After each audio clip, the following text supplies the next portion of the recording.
Hello, everyone. Dr. Victoria Skirbo here, speaking to you from the Seeds of Transformation Healing Center in Wareham, Massachusetts. Can you believe it? It's time for tarot scopes again. Today, we're going to be doing the tarot scopes for the sign of Virgo, Virgo Moon, Virgo Sun, Virgo Rising for the month of January. So before we get to the tarot scope, let's talk a little astrology, if we could. Just give me a moment here. I'm going to grab my calendar. Okay, and hopefully we can refocus this. There we go. Magic. Do you believe in magic? I do. Do you, Virgo? Well, magic's stretching it a little bit, right? But you do your own kind of magic, Virgo. So Virgo is a earth sign. It's a mutable earth sign. And in January, your ruling planet of Mercury goes retrograde again, but of course we know that that happens about three times a year, sometimes four. But 3 times a year, Mercury goes retrograde, and Mercury's going to be going retrograde in the Aquarius for you. That occurs on the 14th, and it does retrograde all the way back into Capricorn. It retrogrades back into Capricorn on the 25th. And then it goes direct on, I believe it's the 2nd, but it could be the 3rd. Hold on.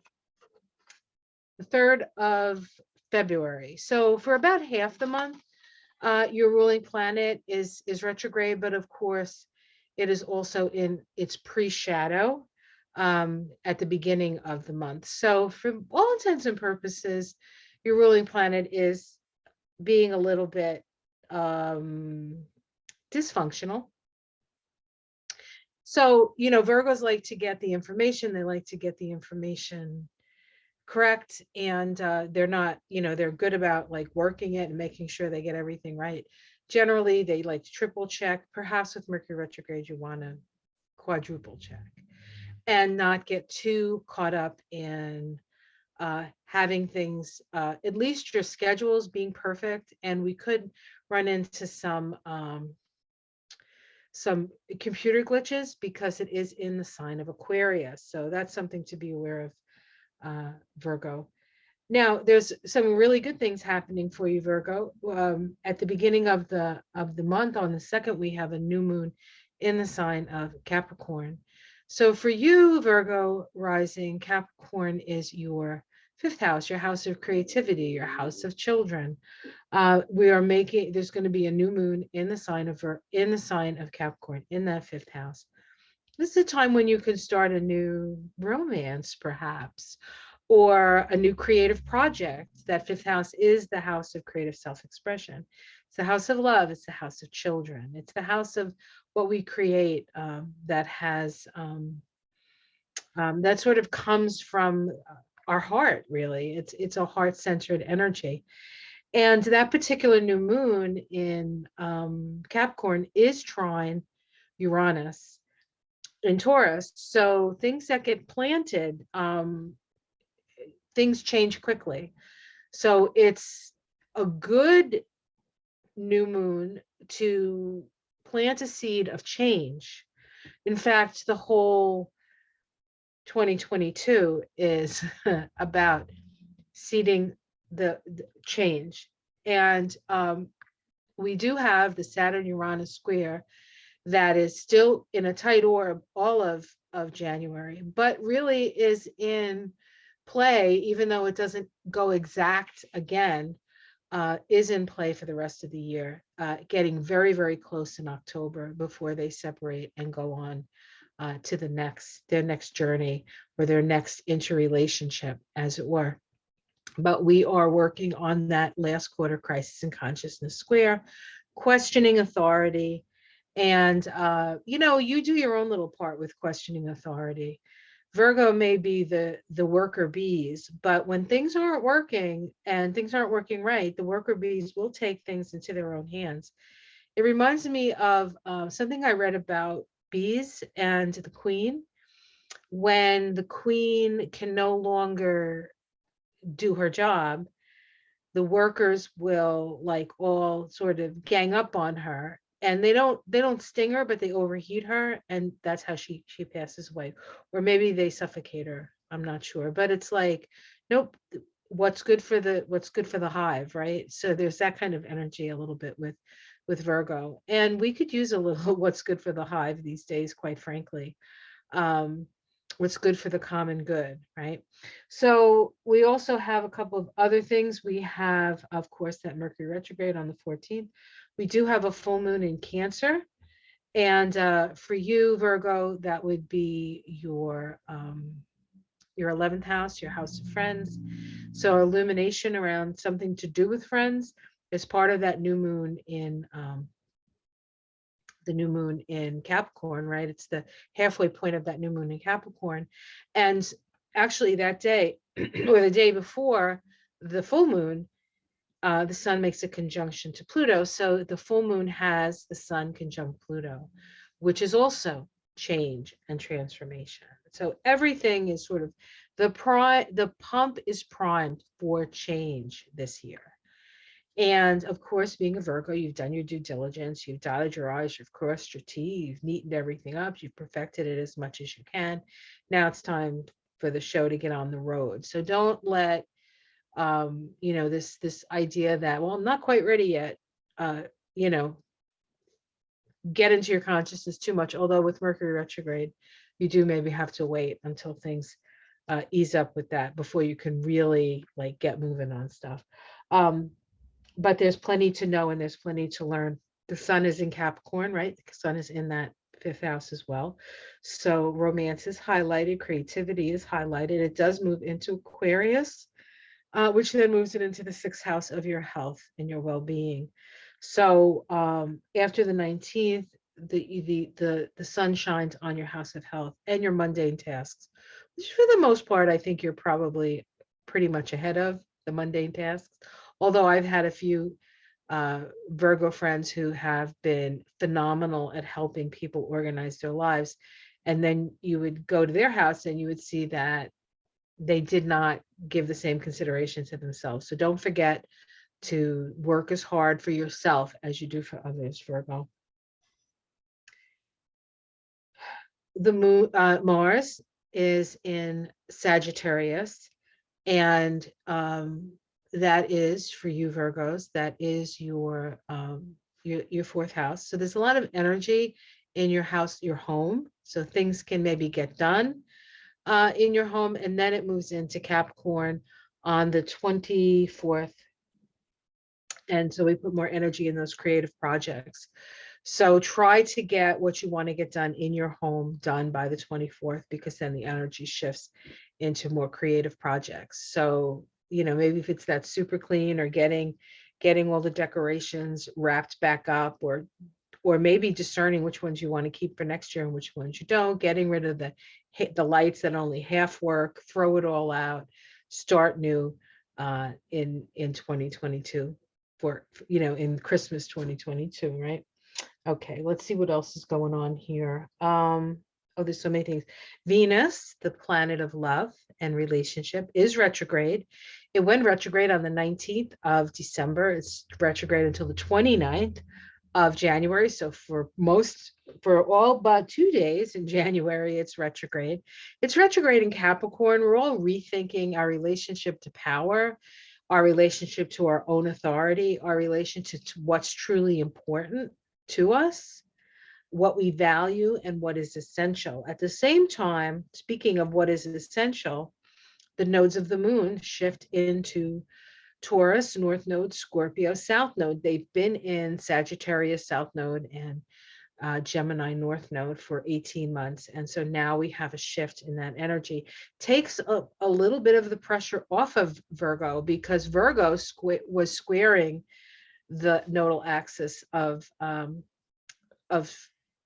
Gemini and Sagittarius. So a lot of times you were, stuck between like two opposite forces. And at times it may have seemed like you worked hard and weren't getting anywhere.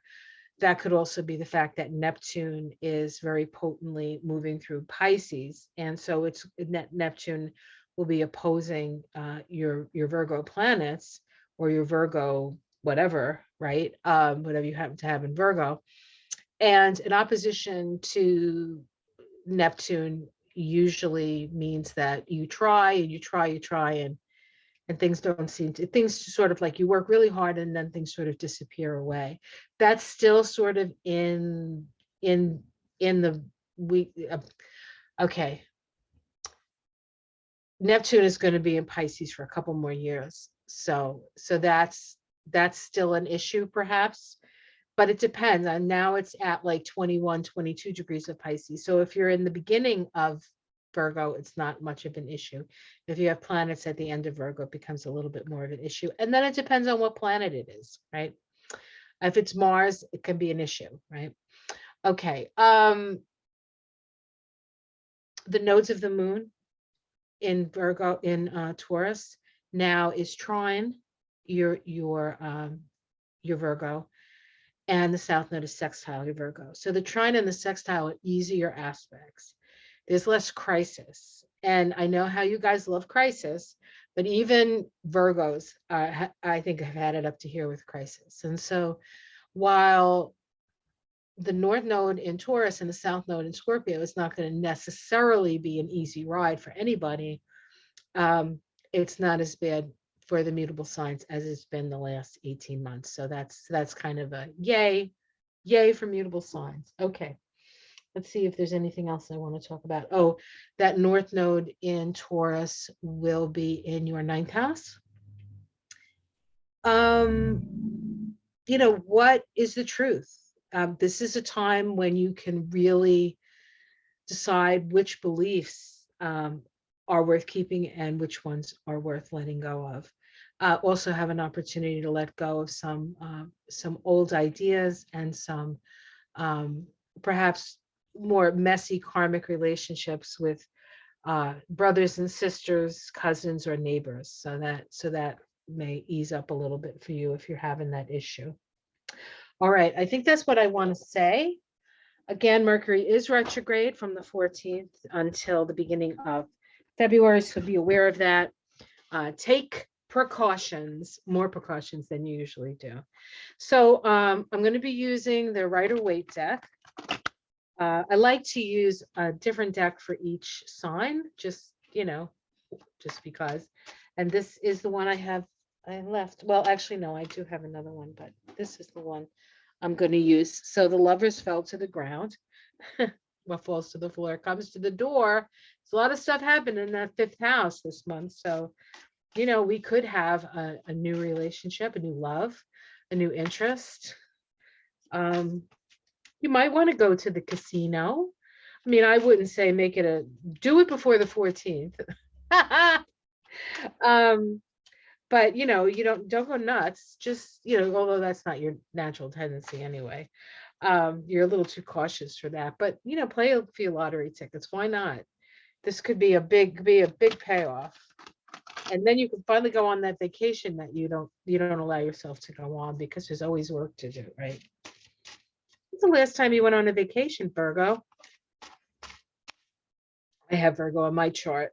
And before I went to Washington, which some of you went with me, right, when I was doing my videos from there, it had been a number of years since I'd been on vacation. A real vacation, 2005, I think. Don't tell anybody.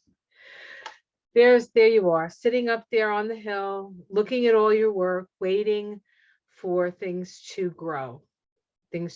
So you're in a good position if you've worked it. And as a Virgo, most Virgos have worked it. So you're kind of waiting for things to come up, waiting for things to grow.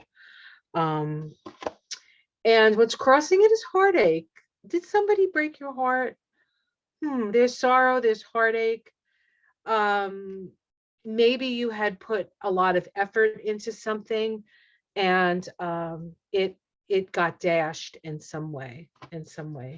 This can be a relationship heartbreak, but it doesn't always have to be that way. It could just be heartbreak. So perhaps you were planning on something and you did your due diligence and all of that, and then at the last minute everything went kerplooey. which sounds like life in the time of COVID, right? At the root, we have the Seven of Cups. This is a card where we can be a tad delusional, or sometimes there's too many choices. This card is associated with the 7 deadly sins, actually. And but I also read, one of the best things I've ever read about this is that he has all these cups to choose from, and he needs to choose this one here, because when it's uncovered, it's him. So it's choosing yourself. So you can be in a little bit of a confused state right now. Something that you thought was real turned out not to be real. Wow. In the past, we have strength. So we know that you're strong. We know that you work that energy. This is the Kundalini, rising of the Kundalini force. And this is an ability to sort of overcome your lower instincts. It's also an energy of cause and effect. So you understand that, you certainly understand that. And this is also an energy of finding your voice, finding your voice. Let's see what's in the sky. So there's some awakening that's going to be available to you. You're being awakened to something, Virgo. This is a scary card to get. I understand that. This is in the sky. This is possible. This is possible. But if you're not deluding yourself, this isn't as scary as other cards can be, as this card. It's when you're completely like oblivious to your spiritual source that this card can come in and wipe you pretty good. But it doesn't generally kill you. It just it doesn't generally kill you. I shouldn't have said that. Don't say kill, don't say die, don't say any of those things, right? But it reorients you. It's a sudden reorientation, Now, remember, we have on Uranus trying that new moon, right? And we also have the Sun Pluto conjunction on that full moon. So there are going to be things that come up that we may not expect. So the question is, who are you really? And we have the 8 of Pentacles in the immediate future. So there's a lot of work, this immediate future. There's a lot of work. You're going to continue your work. But there's this illumination. Okay, so it's interesting because the tower's up there, but I don't feel like it's your tower. I feel like it's a tower for us, like all of us. And it's almost, this is what it feels like to me. It's almost like you have all your ducks in a row, you've dotted your I's, you've crossed your T's. Suddenly something out of nowhere breaks your heart. You're disoriented. You're like, what was real? What was not real?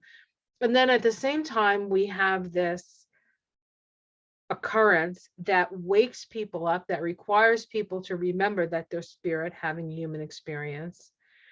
And you get right down to work. You're like, I know what to do. So that's what that looks like to me. How it's seen from the outside, unfair tactics. This could be whoever pulls the rug out from under you is going to be seen as the villain here. It's not you. It's nothing you did or didn't do. Domestic situation, the Wheel of Fortune. So there's change there. So there's a lot of change for you, Virgo. And this is the kind of change that you just have to sort of go with. I mean, there's nothing, this is destiny. Destiny is calling. And so what may seem like something that was a disaster may end up actually not being so. Hopes and fears, we have the Queen of Wands. We want a good friend. We want somebody that we can depend on, that we can feel nurtured by, that loves us. Of course, who doesn't love that?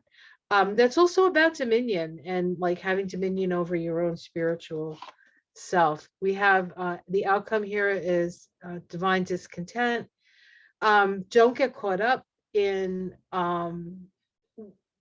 what you see in front of you. Look around, look up, look to the side. There's something being offered to you at this time. And we have the transformation, the death card. So there is change. So this card is all about, these cards are all about change for you. We have the 10 of Pentacles, Judgment card, and the Sword of Truth coming up. So this is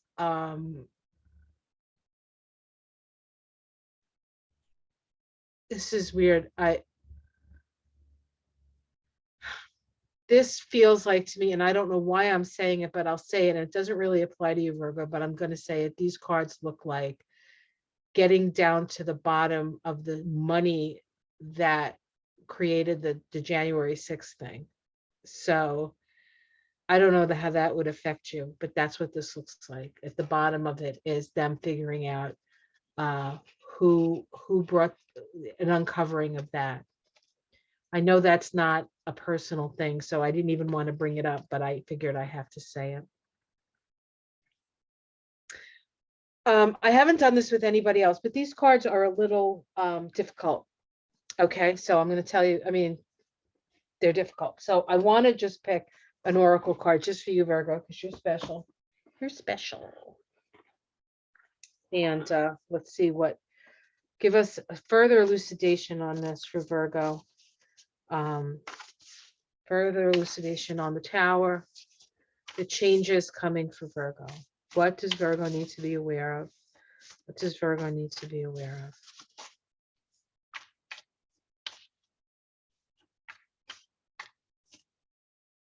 What do you need to be aware of, Virgo?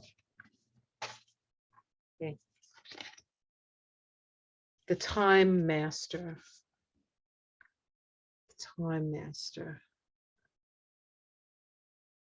Okay, I will read this for you from the book, if I can find the book.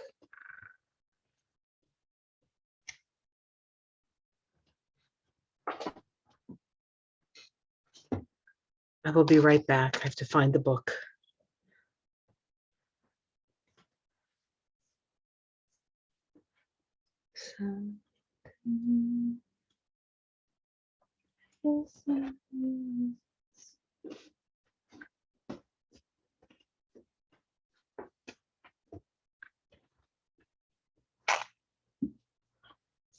Oh, there it is, right there. The Master of Time.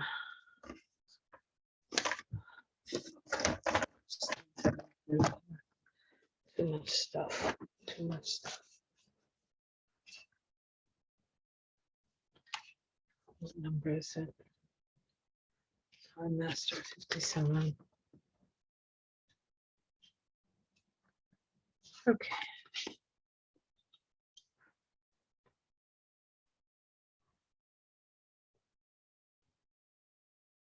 Okay, I found it. I hope you didn't see that whole thing that I was looking. Anyway, the essence. Time is a construct of the human mind through which life events are seen to flow in a straight line from past to future. This, however, is an illusion.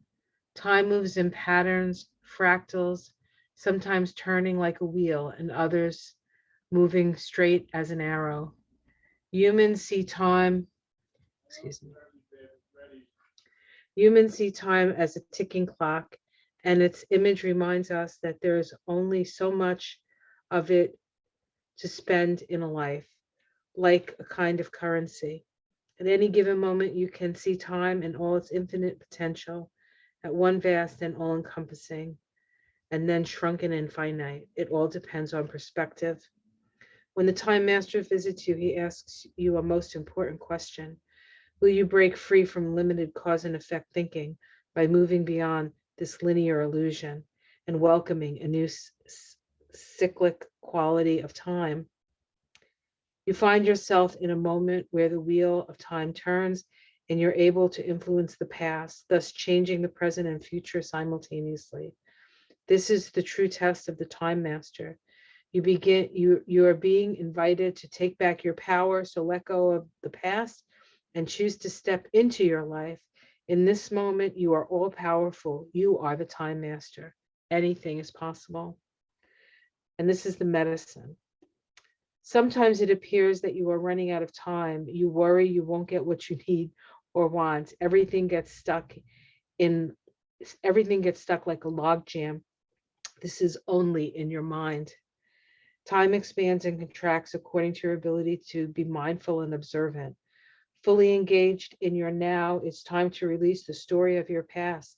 Equally, it is time to release your need to know the details of the future. So this is really about being in the moment. And a lot of these cards talk about that. Like the tower forces you to be in the moment. The death is something you must face, and its death is change. It's not, it can be, letting go of mortal coils, but it's most likely not. It's most likely change and having to, something that you thought was like, this is going to work, and then it doesn't. It can sort of knock you off your center. Says all of the treasure magically reveals itself when you remain relaxed and present to what is directly in front of you and nothing else. Then you realize that you have all the time in the world and you will never run out of it. So in a way, these cards and this Time Master card is asking you to step out of your mind and move into the flow of the infinite universe. And that's actually what crisis does for us. It moves us out of the future and the past and moves us into the present moment. And that's the only place we have power anyway. So hopefully that was helpful. So have yourself a great month. Like and subscribe if you would like a reading with me. There is a link below. If you would like to donate to my channel, there's also a link for that. So until next month, when I do the tarot scopes for February for Virgo, I will see you then. Much love. Namaste. And everything's going to be all right, even if it doesn't look like it in the moment.